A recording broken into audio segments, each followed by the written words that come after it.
Alright everyone, welcome back to another video. Last time we left off with the stars and stripes over Berlin, talking about the American flag that was flown over Berlin, that was flown at the start of the war. We're now on to Attlee becomes Prime Minister of Britain. July 26th, 1945.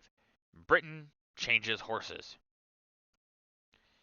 In a stunning electoral landslide, Great Britain swung to the left, putting Labour into power with a smothering majority over the Conservatives, who had held sway under Prime Minister Winston Churchill since May 11, 1940.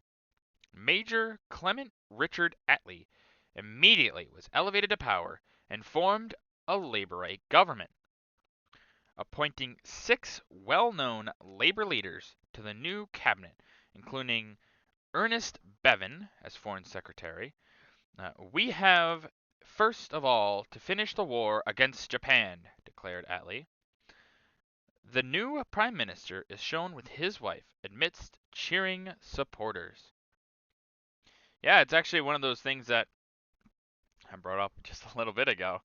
I think actually in the last video, literally, with Churchill standing there with Stalin and Truman, saying, yeah, they wouldn't all survive till the end of the war, and there we go. Both the American leader, FDR, and Churchill are both gone.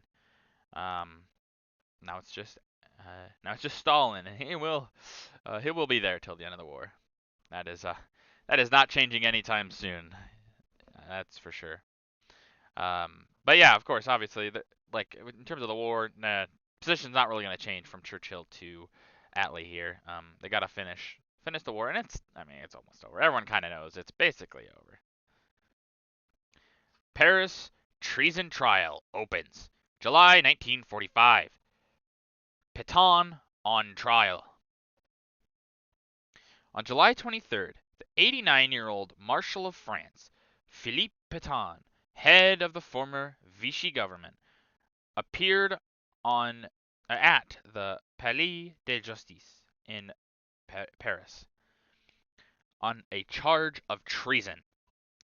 During the 3-week trial, evidence for the prosecution was given by famous French political leaders, including 2 former premiers, M. Daudier and M. Reynaud. The traitor Pierre Laval appeared for the defense and is seen above giving his evidence while Pétain listens. Pétain was sentenced to death, but the death penalty was commuted by General de Gaulle to imprisonment for life. Laval was later also tried and was sentenced and shot by firing squad in October.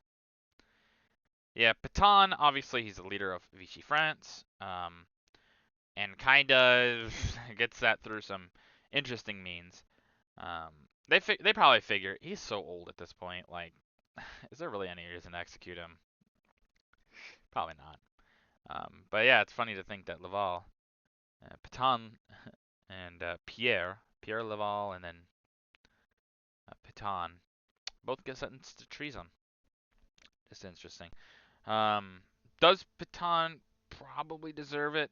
Kinda. He did kind of throw people under the bus, to say the least.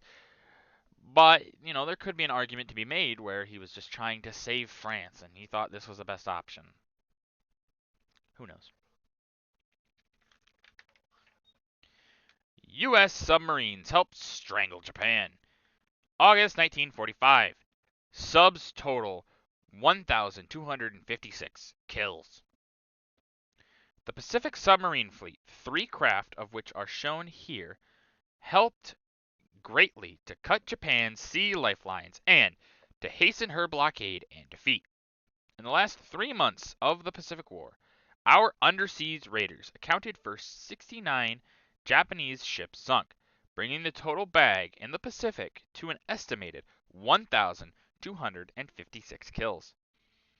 Vice Admiral Charles A. Lockwood, Jr., commander of the Pacific Fleet Submarine Task Force, reported that many other ships were almost certainly sunk, but could not be counted because the strict standards set up for determining sinkages or sinkings. In addition, he estimated that more than 300 other Japanese vessels were damaged. Yeah, submarines really get their start in the First World War, but their stride comes in the second.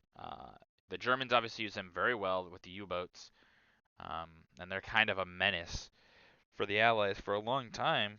You got these U-boats that, I mean, kind of persist for quite a while, and they do most of the damage to the Allies at near the end of that war in Europe.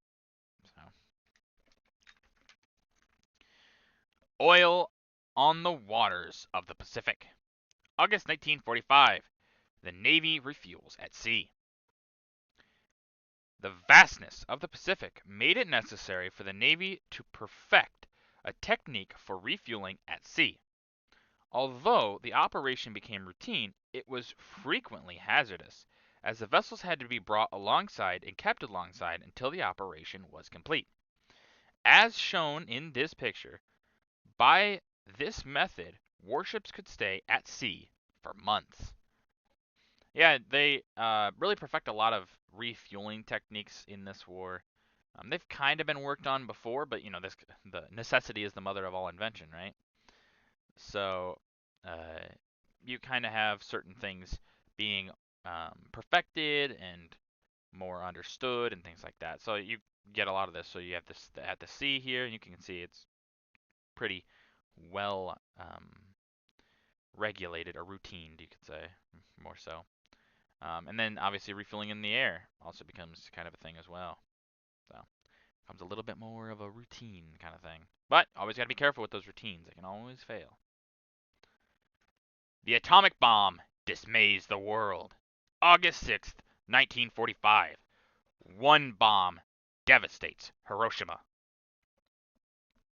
A gigantic pillar of smoke hurtled up in the atmosphere after a single atomic bomb was dropped on the important Japanese city of Hiroshima.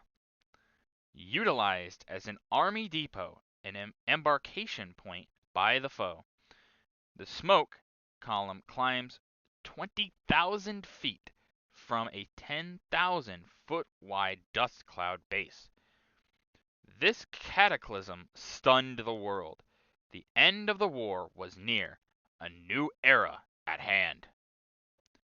Now, obviously, everyone knows about the atomic bombings of Hiroshima and Nagasaki. Um, both cities basically flattened.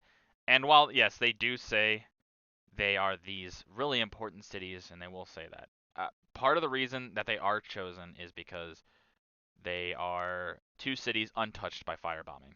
That's just the real reason.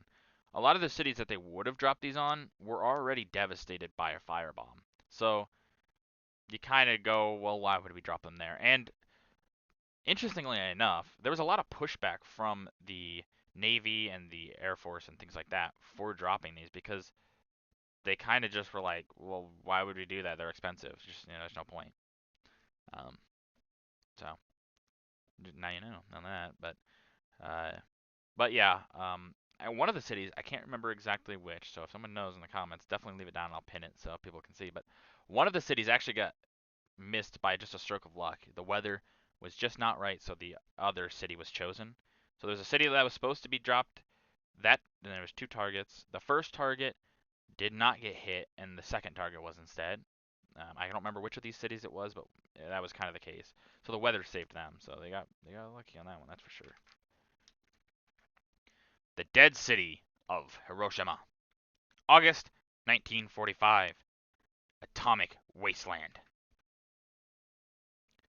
60% of Hiroshima, a city of 318,000 inhabitants, was wiped out by the terrific force of the explosion of one atomic bomb, equaling the force of 20,000 tons of TNT. 50,000 persons were reported killed, and 200,000 homeless. Oh, there was also 55,000 wounded. Sorry, just kind of how the numbers were. They kind of all got moved around, but yeah, and then 200,000 wounded, homeless. The Japanese This Japanese report may well be believed upon looking at this picture of the incredible devastation. Only the skeleton of a church and one other building are left standing. Train service in the Hiroshima and other areas was suspended. President Truman stated, "The force from which the sun draws its power has been loosened against those who brought the war to the Far East." Work on the bomb was the war's top